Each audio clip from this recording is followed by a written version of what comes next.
Hello बच्चों, कैसे हो आप लोग। मैं हूं Pooja Singh and welcome back to my channel accounting master class. And this is the second lecture on the topic overhead cost. Last lecture में हमने डिटेल में डिस्कस किया था अबाउट ओवरहेड। हमने देखा था ओवरहेड क्या होता है, ओवरहेड कितने टाइप के होते हैं, क्लासिफिकेशन ऑफ ओवरहेड देखा था।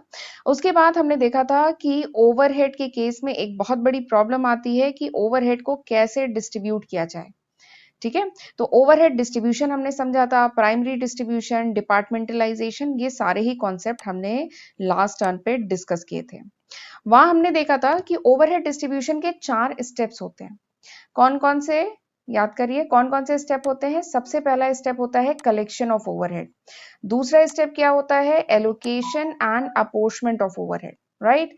तीसरा स्टेप क्या होता है, रीअपोर्शमेंट। और चौथा स्टेप होता है एब्जॉर्प्शन। ये एक बहुत ही इंपॉर्टेंट कॉन्सेप्ट है, थ्योरी में पूछा जाता है। ठीक है, तो ये 4 स्टेप होते हैं ओवरहेड डिस्ट्रीब्यूशन के, जिसमें ये जो पहला और दूसरा स्टेप है ये हम फर्स्ट लेक्चर में कवर कर चुके हैं। बट वहां मैं न्यूमेरिकल नहीं करा पाई थी क्योंकि वो लेक्चर ऑलरेडी बहुत लेंदी हो गया था, डिस्कस करते हुए सारी चीजें तो बहुत लेंदी हो गया था, मैं न्यूमेरिकल नहीं करा पाई थी। तो आज इस लेक्चर में हम न्यूमेरिकल करेंगे। फिर उसके बाद अगले लेक्चर में we will discuss about the reapportionment. ये जो पूरा मेरा ओवरहेड कॉस्ट का जो टॉपिक है ये 5 से 6 लेक्चर्स में कवर होगा। ठीक है, तो कोशिश करिएगा कि इन वीडियोस को आप सीक्वेंस में देखिएगा, राइट। तो फिर चलिए हम आज का लेक्चर स्टार्ट करते हैं। अच्छा, लेक्चर स्टार्ट करने से एक बात और कहनी है कि अगर आप मेरे चैनल पर फर्स्ट टाइम आए हैं तो मेरे चैनल को जरूर सब्सक्राइब करिएगा, क्योंकि मेरे चैनल पर आपको class 11th 12th BBA BCom और एमबीए के जितने भी अकाउंटिंग के सब्जेक्ट हैं उनकी सीक्वेंस में कंप्लीट लेक्चर वीडियो सीरीज मिलती है, राइट। तो फिर चलिए अब हम लेक्चर स्टार्ट करते हैं। क्वेश्चन है, masses company limited has 3 production department. एक कंपनी है उसमें 3 प्रोडक्शन डिपार्टमेंट हैं। क्या क्या नाम है, ए बी सी। और 2 सर्विस डिपार्टमेंट है, उनका नाम है D and E. And following figures are extracted from the record of the company. Company के रिकॉर्ड से कुछ इंफॉर्मेशन है जो एक्सट्रैक्ट की गई है। ठीक है, यहाँ पे 5 डिपार्टमेंट हैं, ए बी सी ये प्रोडक्शन डिपार्टमेंट है और डी और ई क्या है, सर्विस डिपार्टमेंट है। ठीक है, अब कुछ खर्चे दिए गए हैं, कुछ ओवरहेड एक्सपेंसेस दिए गए हैं। सबसे पहला क्या है, rent and rates 5000, indirect wages 1500, depreciation दिया गया है 10,000, जर्नल लाइटिंग दी गई है, पावर दिया गया है, सन्ड्री एक्सपेंसेस। ठीक है, तो ये कुछ 6 एक्सपेंसेस क्वेश्चन में दिए गए हैं। ठीक है, फिर इसके बाद देखिए कुछ और इन्फॉर्मेशन भी दी गई है। The following further details are available. अब कुछ और भी इन्फॉर्मेशन दी गई है, जैसे floor area. Floor area 5 department का बताया गया है, 4000, 5000, 6000, 4000 एंड 1000। 5 डिपार्टमेंट का फ्लोर एरिया बताया गया है। लाइटिंग पॉइंट बताए गए हैं, डायरेक्ट वेजेस बताई गई है, हॉर्स पावर ऑफ मशीन बताया गया है, वैल्यू ऑफ मशीनरी बताई गई है। फिर बोला गया है apportion the cost to various department. आपको क्या करना है, अपोर्शन करना है। ये जो कॉस्ट है, डिफरेंट जो खर्चे दिए गए हैं, 6 कॉस्ट आपको दी गई है क्वेश्चन में, इसको आपको अपोर्शन करना है to various department on most equitable basis and prepare overhead distribution summary. आपको ओवरहेड डिस्ट्रीब्यूशन समरी बनानी है। ठीक है, अपोर्शन मतलब क्या था, एक प्रॉपर प्रपोर्शन में किसी खर्चे को डिवाइड करना, ओवरहेड के खर्चे को डिवाइड करना, दिस इज कॉल्ड अपोर्शमेंट। ठीक है, तो आपको क्या करना है, क्वेश्चन में 6 एक्सपेंसेस दिए हैं, तो इन एक्सपेंसेस को आपको इन 5 डिपार्टमेंट के बीच में इक्विटेबल बेसिस पे यानी जस्टिफाइड बेसिस पे डिवाइड करना है। ठीक है, क्वेश्चन समझ में आ गया। अच्छा, अब ये जो क्वेश्चन है ना, ये थोड़ा सा आपको देखने में लेंदी लग रहा होगा, तो इस क्वेश्चन की लेंथ को देख के एकदम मत घबराइएगा। ठीक है, क्वेश्चन लेंदी, इसके जो ओवरहेड के क्वेश्चन होते हैं ना, ये देखने में थोड़े से लेंदी होते हैं लेकिन उतने ही ज्यादा इजी भी होते हैं, राइट। और एक बात और है कि ये क्वेश्चन करेंगे कैसे, मैं आपको यहाँ पे केवल ये बताने वाली हूँ कि ये क्वेश्चन हम कैसे करेंगे। क्वेश्चन सॉल्व करना आपका काम है, और क्वेश्चन आप ईमानदारी से सॉल्व करेंगे इस लेक्चर के बाद, और फिर मुझे आप कमेंट सेक्शन में बताएंगे कि आपका आंसर आया कि नहीं आया। ठीक है, आपका आंसर मैच कर रहा है कि नहीं कर रहा है इस सॉल्यूशन से। ठीक है, तो चलिए क्वेश्चन करना शुरू करते हैं। सबसे पहले तो हम ऊपर लिखेंगे ओवरहेड डिस्ट्रीब्यूशन समरी। ठीक है, यहाँ पे क्या है, हमें जितने भी इनडायरेक्ट कॉस्ट दी गई है उसको डिस्ट्रीब्यूट करना है। किन के बीच में? इन 5 डिपार्टमेंट के बीच में, डिपार्टमेंट ए बी सी जो प्रोडक्शन डिपार्टमेंट है, और डिपार्टमेंट डी एंड ई जो सर्विस डिपार्टमेंट है। ठीक है, तो सबसे पहले आप ये इस तरीके से एक फॉर्मेट बनाएंगे। ठीक है, वैसे तो ऐसा कुछ नहीं है कि फॉर्मेट बनाना, ऐसा कहीं नहीं कुछ कहा गया है फॉर्मेट बनाने के लिए, लेकिन अगर आप इस तरीके से फॉर्मेट बनाएंगे ना तो आपका काम और सिस्टमैटिक हो जाएगा, वो चीजें और विजिबल अच्छे से प्रेजेंटेबल फॉर्म में आप शो कर पाएंगे। तो सबसे पहले कॉलम में जितने भी एक्सपेंसेस, जितने भी ओवरहेड के खर्चे आपको क्वेश्चन में दिए गए हैं वो रिकॉर्ड करेंगे। ठीक है, सबसे पहले कॉलम में। दूसरे कॉलम में आप रिकॉर्ड करेंगे बेसिस ऑफ अपोर्शमेंट, किस बेसिस पे आप इस खर्चे को अपोर्शन करेंगे, डिवाइड करेंगे, अगले कॉलम में हम रिकॉर्ड करेंगे। ठीक है, उसके बाद हम टोटल एक्सपेंस, जो टोटल ओवरहेड का खर्चा है वो रिकॉर्ड करेंगे, और इस खर्चे को जब हमने डिवाइड किया तो department A, department B, department C, department E और डी, इन पांचों डिपार्टमेंट के बीच में कितना अमाउंट गया, फिर नेक्स्ट कॉलम में हम, नेक्स्ट 5 कॉलम में हम वो चीज रिकॉर्ड करेंगे। ठीक है, समझ में आ गया? चलिए अब हम करना शुरू करते हैं। अच्छा, तो मैंने बताया यहाँ पे 6 खर्चे आपको क्वेश्चन में दिए हैं। ठीक है, 6 एक्सपेंसेस दिए हैं। तो सबसे पहले चलिए 6 एक्सपेंसेस को रिकॉर्ड कर लेते हैं। ठीक है, आप देख रहे होंगे यहाँ सबसे पहले ऊपर लिखा है डायरेक्ट वेजेस। चलिए पहले मैं आपको डायरेक्ट वेजेस ही बता देती हूँ, उसके बाद हम ये 6 एक्सपेंसेस रिकॉर्ड करेंगे। ठीक है, यहाँ पर अभी जब मैं बताऊंगी क्वेश्चन आपको, आप देखेंगे यहाँ पे 7 आइटम्स रिकॉर्ड किए गए हैं। ठीक है, 6 आइटम तो यही है जो ऊपर क्वेश्चन में 6 खर्चे बताए गए हैं, 6 ओवरहेड के कॉस्ट बताई गई है, 6 तो ये है, बट इसमें एक और ऐड हो गया है। वो कौन सा आइटम ऐड हुआ है? वो है डायरेक्ट वेजेस। देखिए, मैंने बताया था डिपार्टमेंट 2 टाइप के होते हैं, प्रोडक्शन डिपार्टमेंट और सर्विस डिपार्टमेंट। ठीक है, तो प्रोडक्शन डिपार्टमेंट में तो direct material, direct labour, direct expense होते हैं।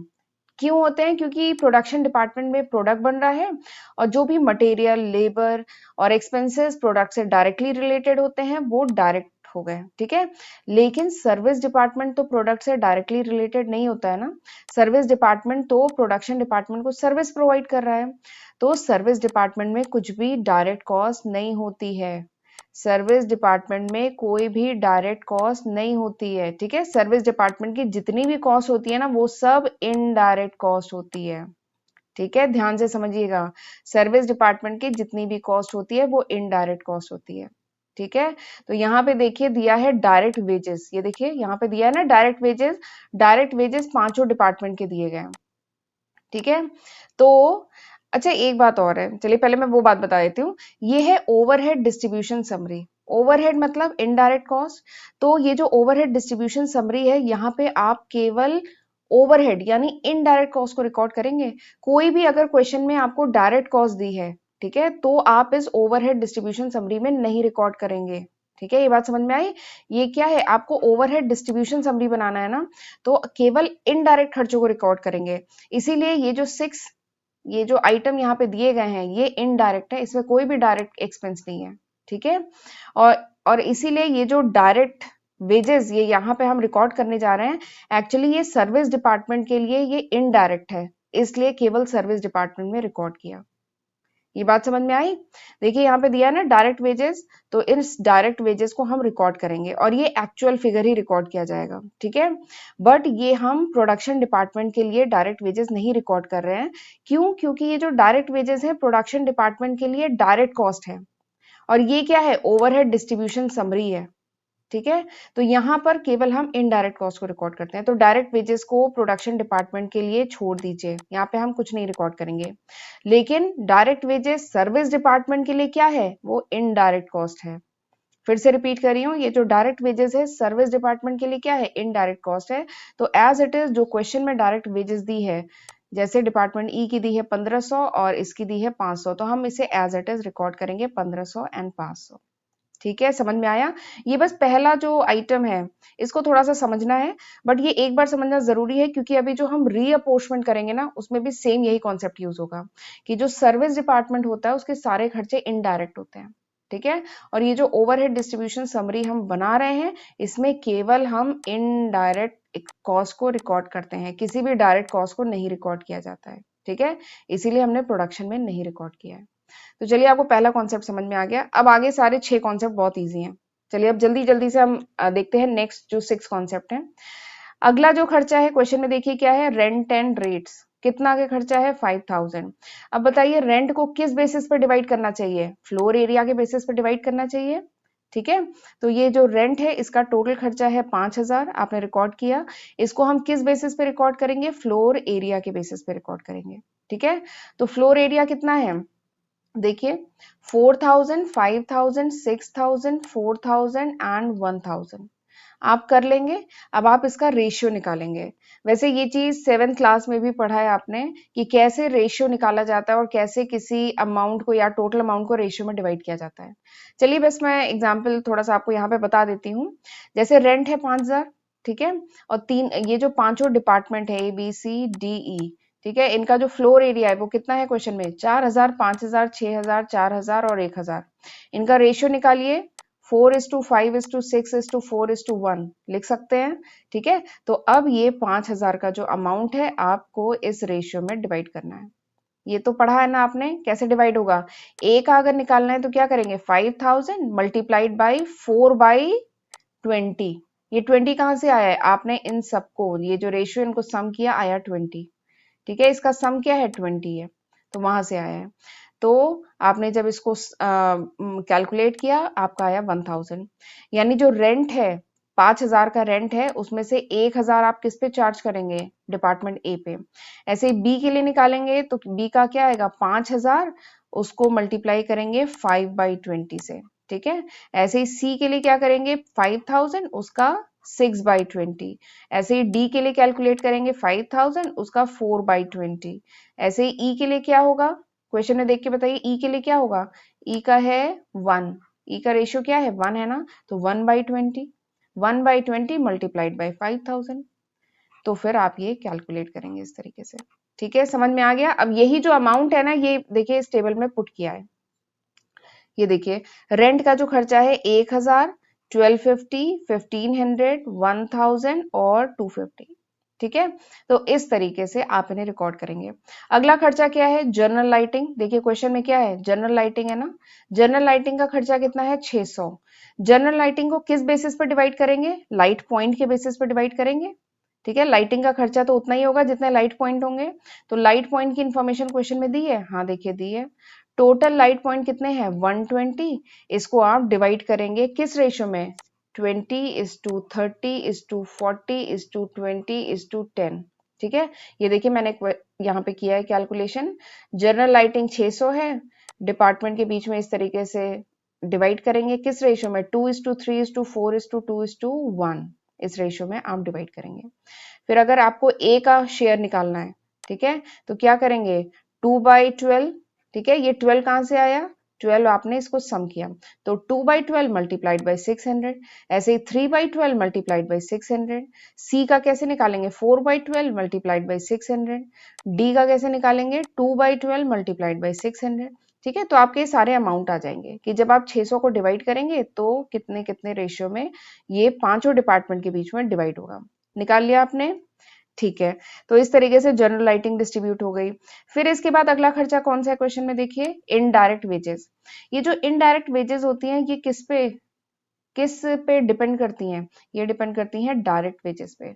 ठीक है, तो हम इनडायरेक्ट वेजेस को डायरेक्ट वेजेस के बेसिस पे डिवाइड करेंगे। डायरेक्ट वेजेस की इंफॉर्मेशन दी है क्वेश्चन में, हाँ देखिए ये देखिए दी है। डायरेक्ट वेजेस क्या है, 3000, 2000, 3000, 1500 और 500। तो हम इनडायरेक्ट वेजेस को डिवाइड करेंगे। ऐसे ही पावर के खर्चे को डिवाइड करेंगे। अगला खर्चा कौन सा है क्वेश्चन में, पावर। पावर को किस बेसिस पे डिवाइड करना चाहिए, हॉर्स पावर ऑफ मशीन। ठीक है, इसकी भी इंफॉर्मेशन आपको क्वेश्चन में दी है। ठीक है, ये जो पावर है इसका टोटल खर्चा कितना है, 1500।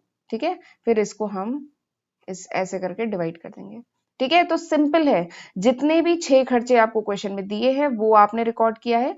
बस एक डायरेक्ट वेजेस जो मैंने बताया था ना, डायरेक्ट वेजेस, इसका थोड़ा ध्यान रखिएगा। उसके बाद आप 6 जो एक्सपेंसेस दिए हैं उनको लिखेंगे, किस बेसिस पे डिवाइड कर रहे हैं वो लिखेंगे और डिवाइड करके पांचों डिपार्टमेंट में रिकॉर्ड करेंगे। ठीक है, अब इसके आगे जगह नहीं थी तो ये देखिए पावर तक हमने यहाँ पे रिकॉर्ड किया है। इसके आगे का मैं नेक्स्ट स्लाइड में शो कर रही हूँ। देखिए यहाँ से था ना, पावर तक हमने पिछली स्लाइड में देख लिया था। अब इसके आगे कौन सा खर्चा बच रहा है? डेप्रिसिएशन। डेप्रिसिएशन को किस बेसिस पे डिवाइड करेंगे? Value of machinery. क्वेश्चन में इंफॉर्मेशन दी है वैल्यू ऑफ मशीनरी की, तो हमने डिवाइड किया पांचों डिपार्टमेंट के बीच में। डेप्रिसिएशन का टोटल खर्चा कितना है? 10,000। इसको हमने पांचों डिपार्टमेंट के बीच में डिवाइड किया। अगला क्या है? Sundry expenses. सन्ड्री एक्सपेंसेस को हम डायरेक्ट वेजेस के बेसिस पे डिवाइड करेंगे। ठीक है, डायरेक्ट वेजेस से रिलेटेड इंफॉर्मेशन क्वेश्चन में दी है, तो हमने ये पांचों डिपार्टमेंट के बीच में डिवाइड कर लिया। राइट, तो हमने जितने भी आइटम, जितने भी ओवरहेड के खर्चे क्वेश्चन में दिए थे, वो सब रिकॉर्ड किए, उनका अमाउंट रिकॉर्ड किया और उनको पांचों डिपार्टमेंट के बीच में हमने रिकॉर्ड कर लिया। ठीक है, और फिर इसके बाद हमने यहाँ पर टोटल कर लिया इनको। ठीक है, तो इस तरीके से हमारी बनेगी ओवरहेड डिस्ट्रीब्यूशन समरी। ठीक है, इसको क्या कहा जाता है? ओवरहेड डिस्ट्रीब्यूशन समरी, यानी जितने भी इनडायरेक्ट खर्चे थे इनको हमने डिस्ट्रीब्यूट कर दिया। ठीक है, और कैसे डिस्ट्रीब्यूट किया ये हमने इस समरी में शो किया। राइट, चलिए, आई होप ये क्वेश्चन आपको अच्छे से समझ में आ गया होगा। So this was all about this lecture. Thank you and have a good day. God bless you. See you in next lecture.